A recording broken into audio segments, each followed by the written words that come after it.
jumped into the ring with a guy that was twice your size, you'd be able to defeat him even though he's twice your size in terms of strength. Yeah. Bodybuilders and fighters aren't built the same. We train to lift, you train to fight. Bodybuilders don't train to fight. And in a street fight, where there are no gloves, no refs, no rules, if a 100 kg lifter lands one clean punch, or he headbutts you, or he slams you, you're not Superman, Ek. Listen, Akhi, there's no point having all that muscle if you can't put it to use. It's just making you slower and stiffer. Assalamu alaikum. Bless the brother, I'm sure he means well. There's no straightforward answer in it. What I would say is there's a stigma around big people that they can't fight.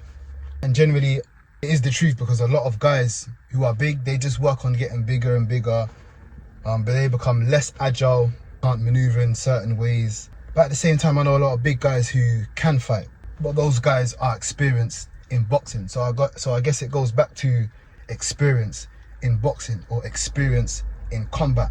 Same goes for the individual who's big and he just works on getting big and strong. Don't underestimate somebody because they are small. They may have a very strong core, and they may know how to rotate and how to aim and how to, all the things that boxing teaches. So yeah, there's no straightforward answer, because you can get big individuals who can fight and who still have their agileness because they work on it.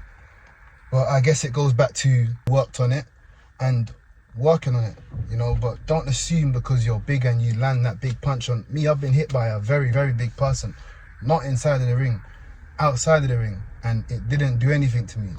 You know, I don't want to use this time to gloat on my experiences, but he got put to sleep, and I've seen it happen as well from other individuals.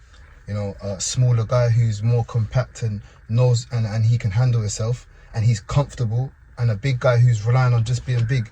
It's not going to happen like that, man. But at the same time, you know, I've seen it both ways. It's not a straightforward answer, but give yourself the best bet. That's what I would say, innit? Give yourself the best bet. Don't rely on being big. Work on yourself. Work on keeping some agileness and work on learning boxing, you know, because I know people go back and forth, wrestling, boxing. Well, we know that boxing is the cornerstone of combat. You know what a cornerstone is? Unless I'm saying it wrong. Boxing is a pillar in combat sport. You get it? You know it. Of course, you're gonna be and have a biased stance in it, but learn boxing, guys, innit? Whether you're big, whether you're a weightlifter. I got weightlifters that come and train with me because they know themselves. They want to keep agileness about them, you know? They want to know how to maneuver themselves in a particular way, because you can't be deemed as something, but you can't do it. It doesn't make no sense. That's for the women folk. The women folk like to look pretty, same as individuals like to look big and muscular and pumped. It's not about how you look, it's about what you can do.